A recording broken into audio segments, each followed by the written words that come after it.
Fiaz from the Base Vegan Retreat, Animal Sanctuary.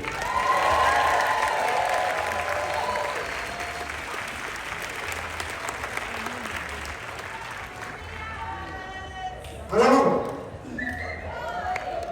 It's Sunday. Talk day. I've been here since Thursday. Not gonna lie, I'm slightly packing it. I've got my family here. Vegans all over the place. Thank you so much, first of all, for Vegan Camp Out, giving us this 30-minute slot to talk about Animal Sanctuary.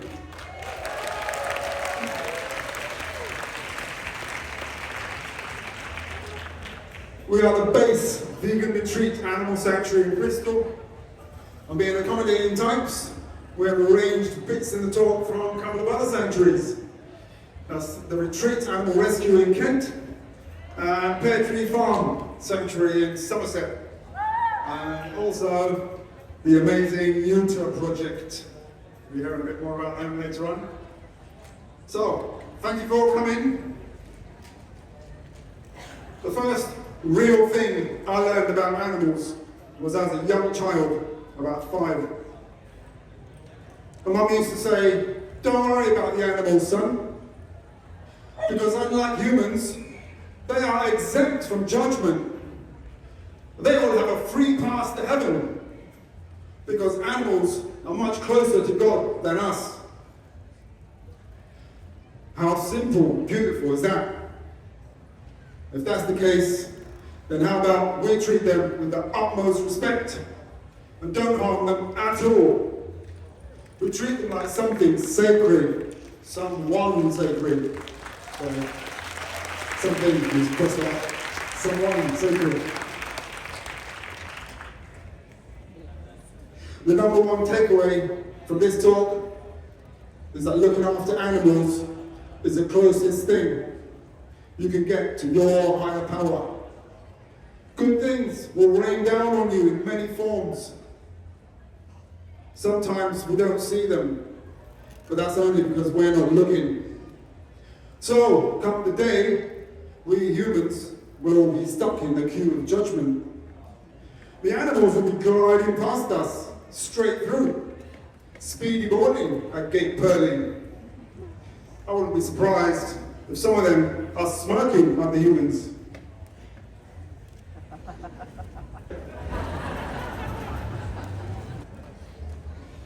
Oh.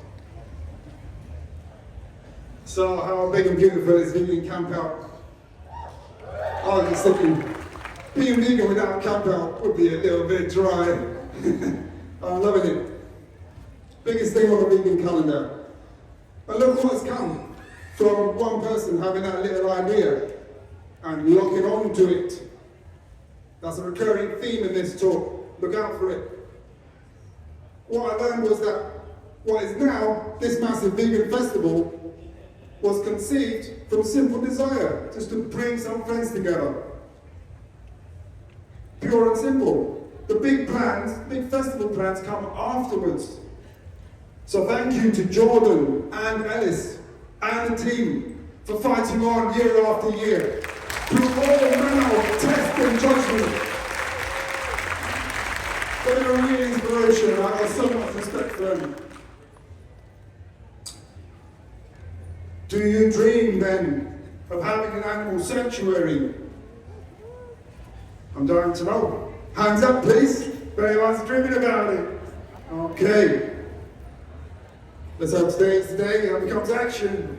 Take that first step. So many guests who visit the base, they say it's their dream to have an animal sanctuary. I got a confession to make.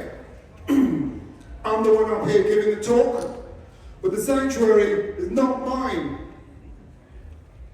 It was born from the heart of a woman who takes it all on every day. She built this place, not me.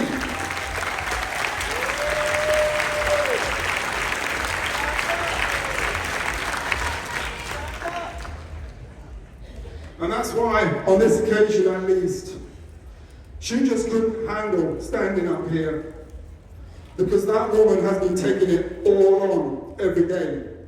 I'm sure all of you know that woman. That's the seed to everyone's need, everything's need. She's there. With every visitor, in the middle of our hectic days, she talks at least half an hour. She's having that risky and precarious conversation with often non-vegan guests. They've paid to stay, and they hold the power of a bad review over her, despite her simple urge to speak up for the animals. She's got herself a little reputation for being a little bit blunt.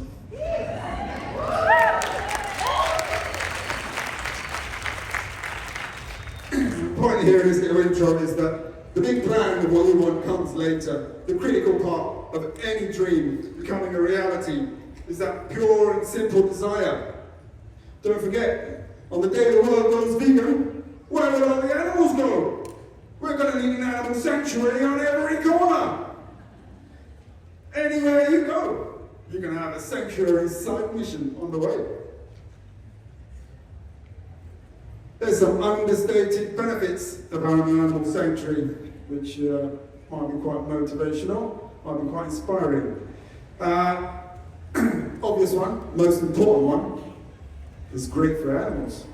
They landed it. They wake up. It's like, it's not a dream. You step outside, do some sunbathing, some blade posing,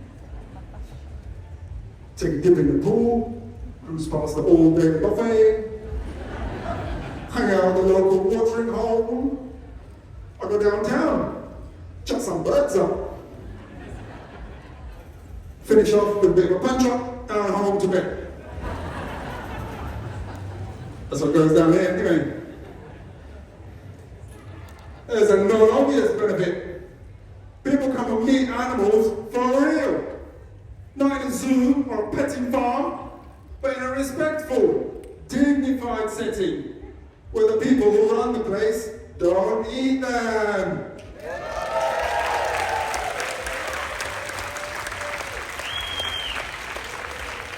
And the animals get to do what animals need to do. Some magic moments have occurred in my back garden. This is very important. We had a group of friends come to see the animals. They all come piling through the gate, go straight to the animals, giving out strokes and tickles, courgettes and carrots are coming out. One of them has stopped back on the path. And she's got this just mesmerized look on her face. She's kind of, obsessed with the animals, but she's like, there's conflict in her body language. She's like tittering. She's like, something's going on. I'm like, she's just having a moment. I leave her to it. A couple of minutes later, she's still there. I thought I'd see if she's okay. Come over. Like, you feeling all right? Would you like some hummus? She's like, it turns out, she's almost 30 years old. She has never held an animal. Never held an animal. And she'd come to my back garden to have that moment. The last benefit, which I was recently reminded of because I had forgotten, a young woman who works full-time on the Camp Out organising team, she was talking about her job. She's like, oh my God, I got a vegan job too. That's the dream, right? I'm like, good for you. Great if you can get it. And then I remembered, I got a vegan job too. Animal sanctuary, they're probably one of the most vegan jobs you can get.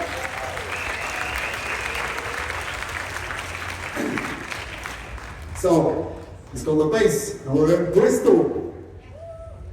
We're a small animal sanctuary, back garden job, like 30 meters across. Quite a big garden. That works out to 0 acres, officially a micro sanctuary. We're almost fully self-funded. We built the cabin, that was a small idea, but we locked on. We also built an outdoor spa. That was also a small idea. Actually, my son's big idea because he'd been watching too much Wim Hof and all that nonsense. Took me into doing that.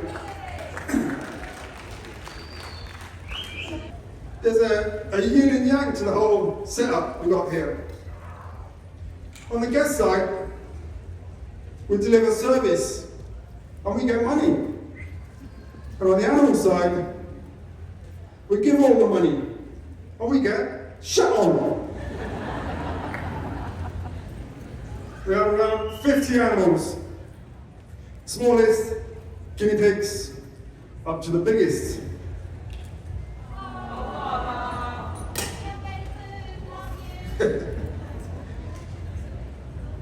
Betty, Kepi. That one over there is a special breed. Latin name for that is canine nutjob. She's good as gold. No trouble at all. Very sweet. A little bit boring, to be honest. That nutjob over there is my favourite, without a doubt. No, I love them both. Obviously love them both.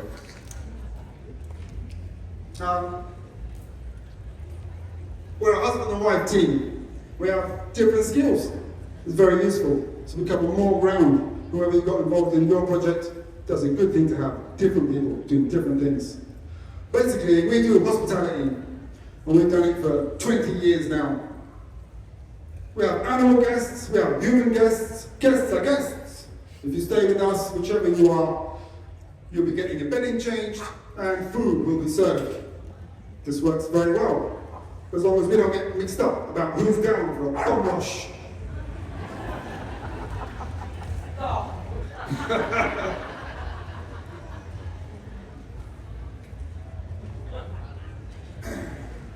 Red line, that means new slide. A special shout out to all manner of animal liberator.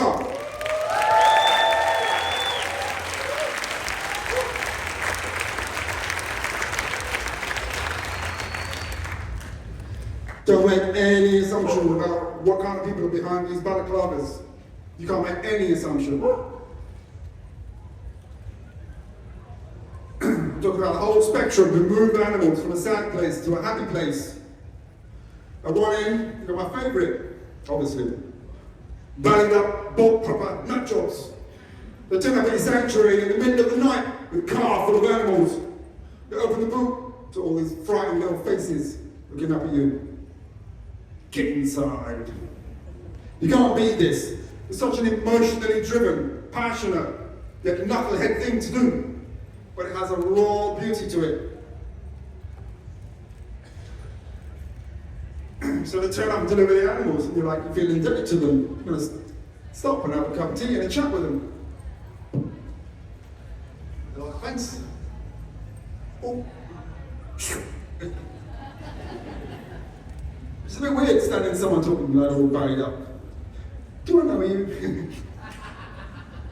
A couple of months later, you'd be like, no, I guess can come stay with you. You'd be like, I think I recognise your voice. And they're like, ah. And you're like, ah. That's one of the nice things. The other end of the spectrum is that phone call you get in the afternoon. Just a confused old man. I'm 82. I've just lost my wife, but I can't look after her rabbits on my own. She loved them so much. Would you please take care of them for her? You can't say no. Anyone who takes animals from a sad place to a happy place, whether with bolt proppers or with a phone call, that's animal liberation.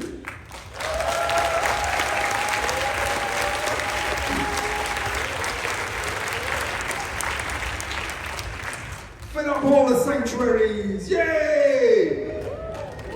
Oh no, they're already full. We need more. We got some VIP species in our sanctuary. We only have small ones, but they're no less of an animal. You just need to zoom in, look more closely, spend some more time. They're all vegan, our animals. Well, technically, they're more like plant-based, including the dogs. Right. You too, cat. Sorry, it's house rules. The cat's like, vegan, don't talk shit. Have you seen these claws?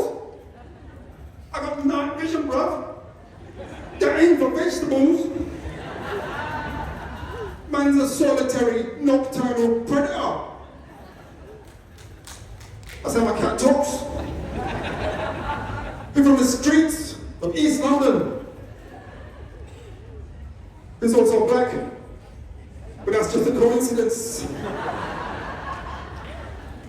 Not saying he talks like that because he's black. That would be bad thing to say. So the cat's not having it. Obligatory carnivore. I got no option. A time for the angry dad routine. I'm like, right, you're living under my roof. You do what I say. What you do outside is your own business. That's the deal. Is that cool? Indoor vegan. Outdoor assassin. All the animals live in family groups and homes around the edge of the property. During the day, they all roam freely in the communal garden, all together. Love and peace, transcended and enlightened, like the original garden of vegan.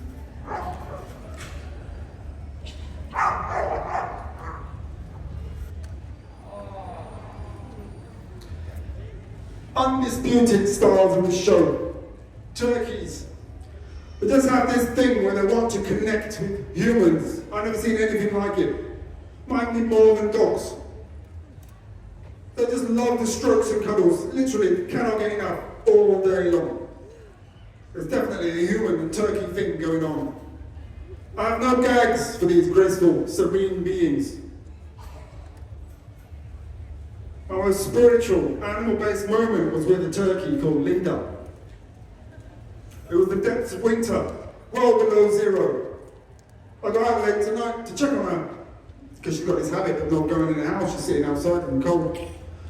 She's sitting there on the cold ground. It's pitch black, freezing cold. I got over, I sat next to her. She's staring out into the darkness. I'm like, what are you looking at, Linda? I looked out and I saw what she was looking at. It was so cold, the fog was freezing, it crystallized, and it was sparkling brightly in the full moonlight. I'm sure she was marveling at this simple beauty just like me. I looked at her, and she looked at me. And we've been together ever since. We will literally sit for hours with the turkey, just cuddling and stroking them. Sadly, this is a very rare experience for most people. On any sanctuary, you have more rats than anything else. Equal VIP status, obviously. You know, when you have a really good house party, it's full and it's rocking, vibe is sweet. And over the course of the evening, through pieces of conversation, it transpires that certain guests have invited themselves.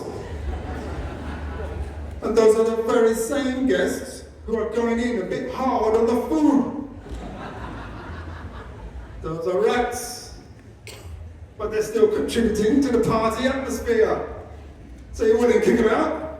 No. Maybe just don't break up the puja until the next day. You've done that one, innit? No, I'm waiting to live on. Rabbits.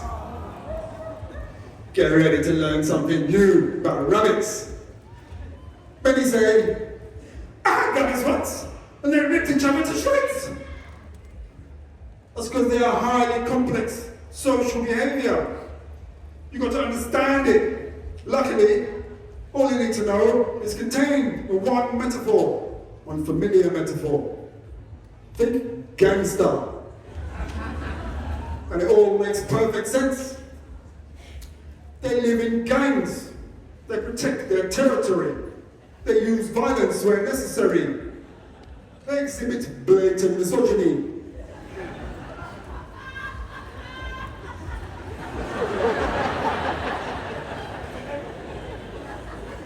They They seem to enjoy an utter disrespect for relationship boundaries.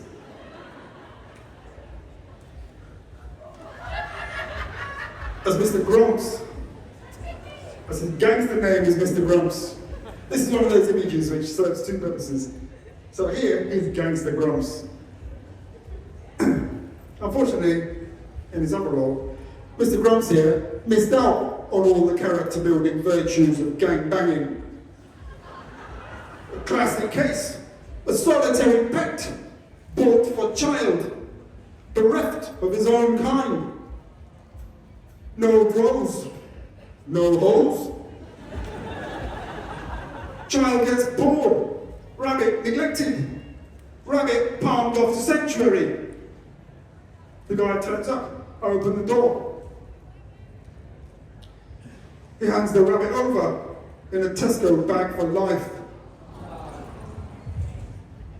He's not even looking at me. And he's like, bye. As soon as we lifted him out of the bag, it was obvious this rabbit had not been moved nor been cleaned for months. And a huge cementitious crust of poo melded to his bottom.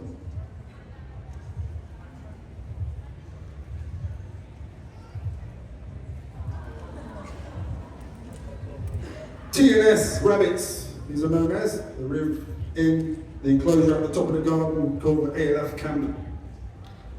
These rabbits are from a campaign called TNS Rabbits.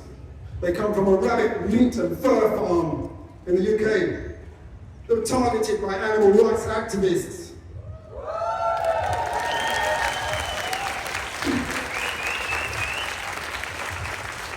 Conditions investigated, exposed. The owner's like, no response, he's got his head in the sand. They make a strategic move and they target his other businesses where he's making big money. And then he buckles and it leads to a shutdown and liberation of around 200 rabbits.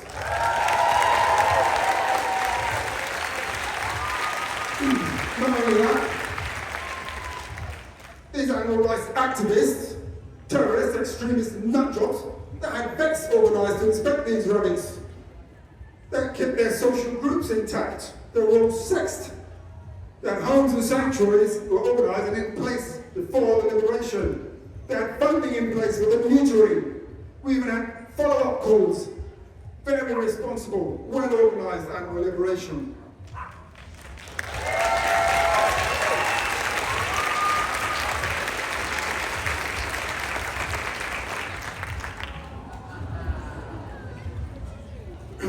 Be with the ladies. Sorry, Jackie. Chickens, these personalities, they don't really fit into the general peaceful and loving ethos of the sanctuary. Basically, it's every hen for herself. Other species have some version of democracy. They either give way to each other or they just fight it out and settle it. But when the chickens are there meeting, they're like, this democracy thing is a bit complicated for my bird brain. I've got a much better idea. Let's just pick one of us, and then together we can all get up on that one and make sure she never gets any food.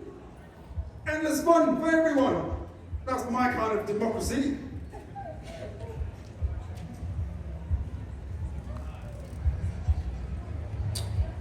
Go back to the Doge. We got Doge. That's the proper way to pronounce dog. Doge. We got 2 Romanian rescue dogs. Their reputations precede them. So we're on common ground there from day one. We've got a good one and a tough one. A glitchy tough. We didn't have dogs before. Before we had dogs, we used to have a couple of spare hours every day. We had time to think.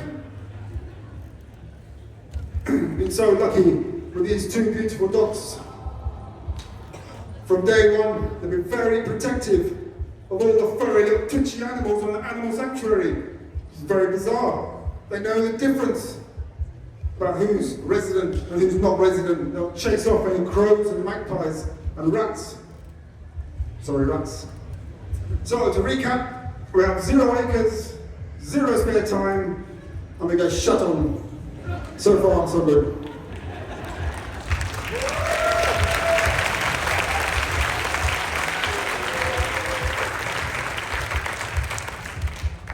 Got a little video coming up next. You know what I mean? Right, this is from the retreat in Kent. Y'all know Billy? Billy the man. Everyone, I'm Billy, and this is the retreat out of rescue. It's a farmed animal and horse centre, rescue centre in the middle of idyllic Kent. It's a beautiful day out. So I've been rescuing animals all my life, so that's why I needed a place like this for them to call home. If I could not get them adopted, freed up space to rescue more animals. You can see a few in the background, there's a few there. I think there's a few more over there. These are our larger residents. So funding's always a challenge, so about 10 years ago we decided to make the centre trying to make the centre pay for itself. So we've got a cafe, we've got 4 shops, holiday lodges, we do paying tours, although the centre is completely free of charge to visit. And you can just turn up any Thursday to Sunday, no need to book between 12 and 4, but we do close before the winter. So we look forward to seeing you. And of course, any project like this, the challenge is funding. So we just need to keep coming up with new ideas that can support any of our on-site fundraisers. We do afternoon tea, we do evenings, party evenings and stuff. So yeah, whatever you can support, we're grateful for. Have a great time. Lots of love.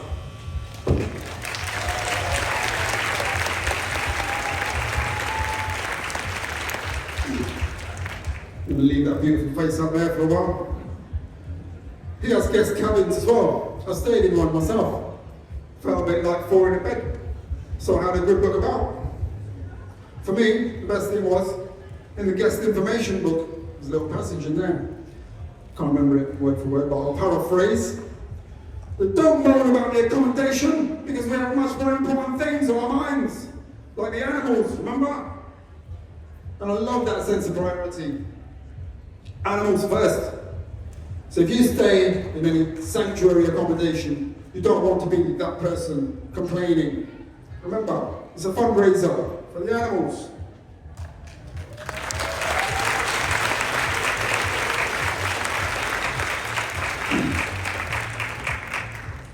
On his sanctuary, which is massive, is accommodated the Neuter Project. Anyone know this face? No, nobody knows this face. She's one of the quiet ones at the back, doing all the work. Neutering for donation. Hi, I'm Angie, founder of the Neuter Project. Basically, we offer free neutering for all rescues, small charities, fosterers.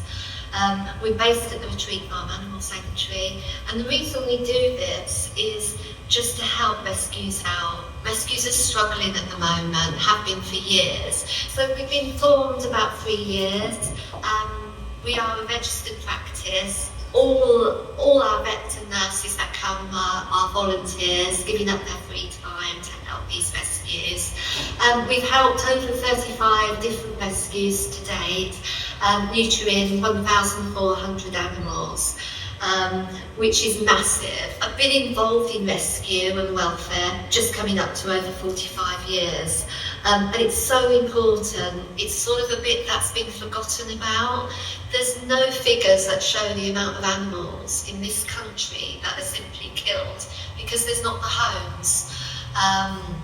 So neutering is a big part of that, so animals aren't breeding, as well as health reasons to help these animals. Our main thing is to help these small independent rescues and charities. It's really, really important that we work together and help as much as we can. I'm really proud of the Neuter Family Project. You know, we've come a long way. It is just little me that started the project in what is just a shed.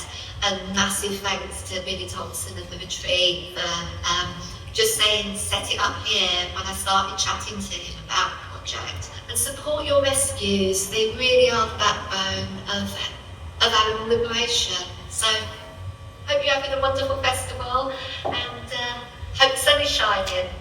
Take care. Bye.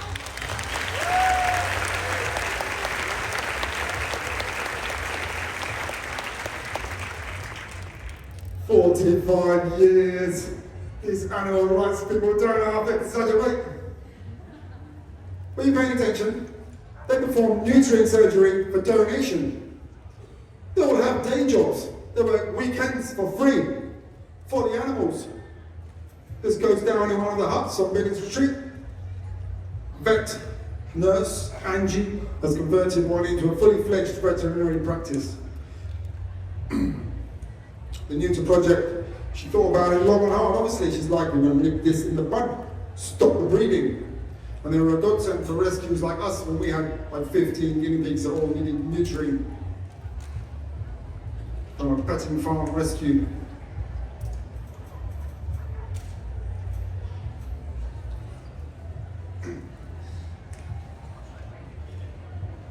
For me, in this vegan volunteer vet practice, inside this massive vegan sanctuary is the most vegan place in the world. You might walk up there, you might have planned a whole day mooching about an animal sanctuary, relaxing, soaking up all the loving vibes. But whirlwind Angie is in there, she's got her weekend of work stacked up. She's got neutering like 20 cats, 15 guinea pigs, 10 rabbits. She's in there working at 100 miles an hour, and like a 20-meter radius around her is the Angie event horizon.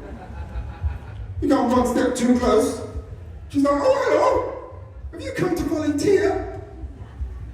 Just come and wash them bowls out, mop that piss out, kick that dog in, take that rubbish out, move that sofa, set that table up. Now syringe feed all these guinea pigs.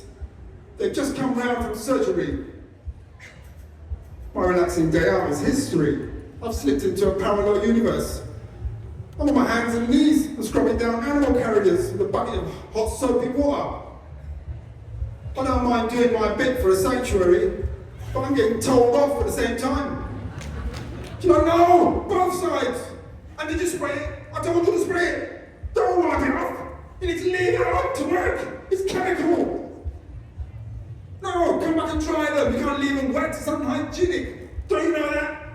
Now come and hold this testicle while I snip it off.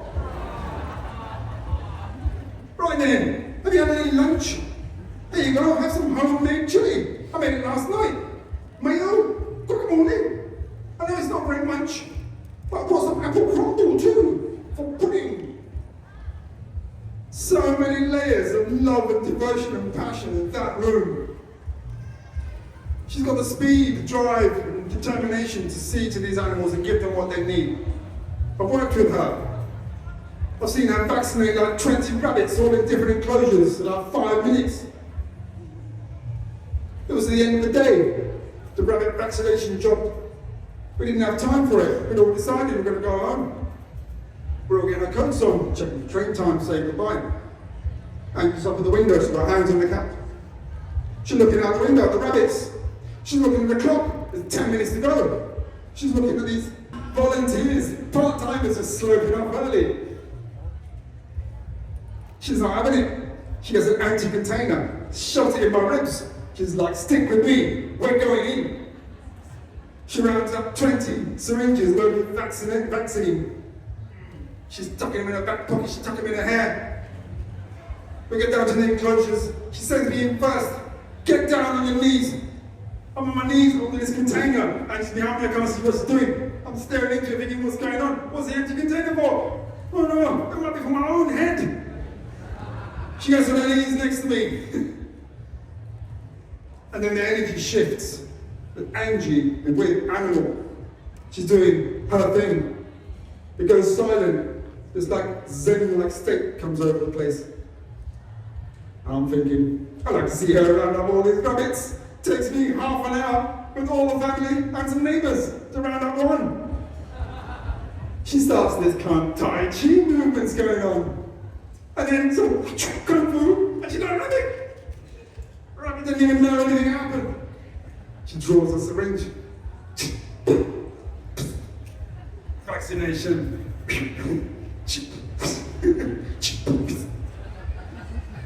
one after the other. I'm holding empty containers, filling up with empty syringes. I'm like this shell catcher next to this machine gun. She's very cool too, dressed in all black. The ninja syringe. One more quick one from sanctuaries. 1 or 2 minute video. Catherine. Hi everybody, I'm Catherine from Pear Tree Farm Animal Sanctuary. I'm one of the co-founders and one of the trustees of the sanctuary. We are a small animal sanctuary that has been going since 2018. We're based in Somerset. Come and visit! By all means, but do get in touch with us first. We're closed unless you make an appointment. This is Brooke, who wants her bum scratched. We'll do that in just a moment. So we started in 2018, we moved from London and we ended up with 4 acres here. Then we went vegan, then we were like, okay, we know what to do with that land. We got some animals, we got some pigs in first of all. We didn't know how to even begin, but once you start, it snowballs very quickly, especially when people know that you rescue because you get contacted all the time. So you need to be ready for this stuff. It's incredibly hard to turn animals away, but you also have to be really realistic about what you can handle in terms of the work, but also financially. Financially, we self-funded from the very beginning. We are now very lucky to be in a position where we do cover most of our costs via donations. We have about 80 animals on site at the moment. We've had up to 150 here at any one time. We have about 80 at the moment. And our feed bills are around just under £1,000 a month. And vet bills can be anything at all, obviously, depending on what's going on at the time. So you need to be really, really ready for that. The other thing I would say is hone your DIY skills. As you can see, I'm to show you this fence. This is an example of one of our ramshackle fences. Fencing is incredibly expensive. All of these things are, even if you have small animals setting up their pens, it's all really expensive. You know, it'd be lovely to have really beautiful, very expensive fencing, but we also just want it to be safe for the animals and we just want them to be happy. And as you can see, they're pretty happy. They're pretty happy.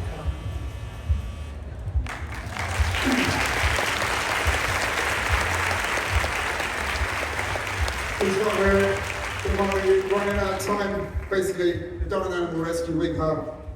Went to a petting farm. We filled up cars and vans and trailers with animals. Yeah, right.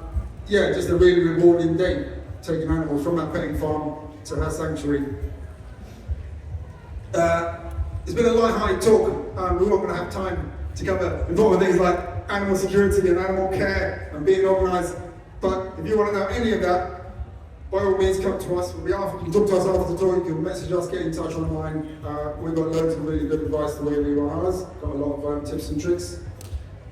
Just to prove that you can still have time for other things when you have an animal sanctuary, Billy from the retreat in Kent, who writes books about animals. Catherine from Pear Tree Farm is a professional actress and voice coach. And we are making a documentary about animal testing. We're going to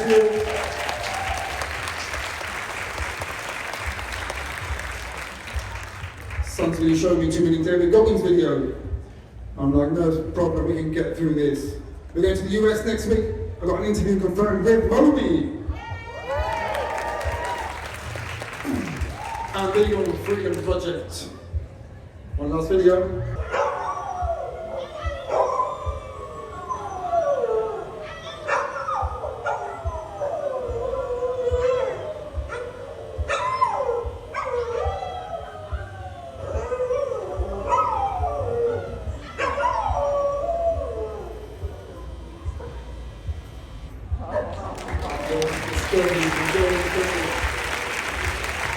Thank you very much. One last thing to say, the guest who stayed with us for just 2 nights, a couple of months later she sent us first draft of a children's book she's written. It's so poetic, so insightful, so beautiful, and it's on sale here. Where's she selling it? Outside? Selling it outside.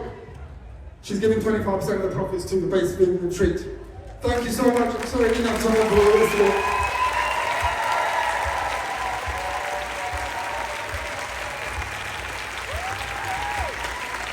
Now we're going to take our first step and start your animal sanctuary!